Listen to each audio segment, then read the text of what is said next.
I'm David Katzmeyer, Senior Editor at CNET, and this is the Vizio XVT553SV series. It's the 55-inch version right here. There's also a 47 and a 42 in the series. This review will apply to all the screen sizes.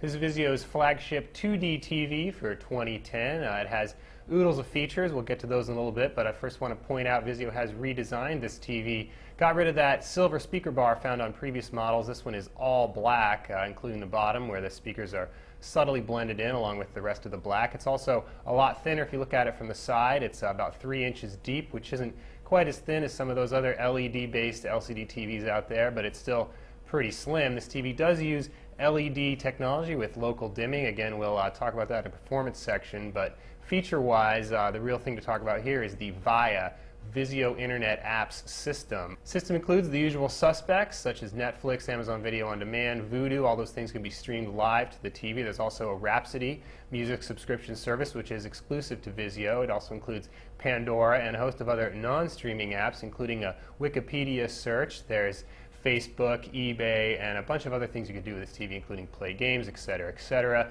New apps are downloaded into the bar. You get a little notification icon, which is pretty cool. There's also the bar that appears along the bottom of the screen here. It does also appear over other apps. So, for example, you can check out Facebook or write a tweet while you're watching a Netflix stream, which is pretty much exclusive to Vizio as well, that sort of multitasking. The TV has built-in Wi-Fi, so if you don't have Ethernet right at your TV, you can use your Wi-Fi connection. It does work pretty darn well, though we do prefer Ethernet for the most robust connection. The other exclusive to this TV is the remote control. It opens up here to have a full QWERTY keyboard, so you can actually type and do search terms and passwords and that sort of stuff a lot easier than you would with a typical TV that requires you to use a virtual keypad and the TV's remote control. So this remote's a real step up for this thing. The TV also has Bluetooth, so you don't have to aim the remote directly at the TV, and it also should interface with some Bluetooth devices such as headphones and some other stuff in the future. Vizio will be adding that functionality. It'll also be adding the functionality to stream from the USB and your home network, although it doesn't do that yet. Most other TVs in this league do.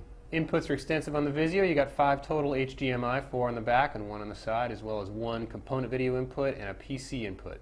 In terms of other features, the picture settings on this TV are relatively sparse for a very high-end TV. It has a simple 2-point grayscale adjustment, although we found that it has plenty of adjustments for most people and oodles of picture settings. There's actually 9 different picture presets you can play around with.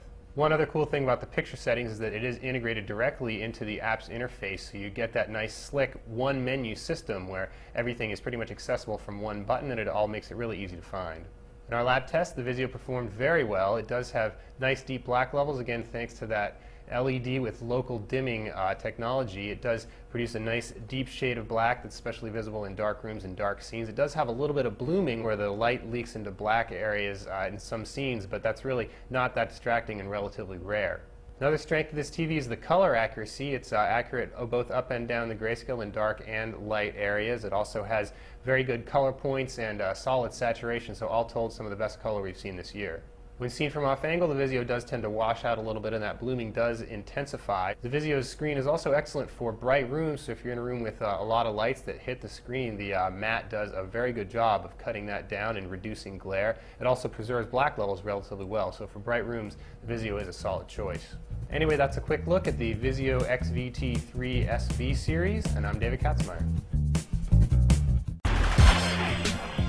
What's up, Brian Tong here, and if you want the scoop for all the good and bad inside the Apple world, then the only thing you should be watching is CNET's Apple Bite. I'll give you the latest news, rumors, tips, apps of the week, and even call out the bad apples. So watch it all at cnet.com/applebite, and I'll see you there.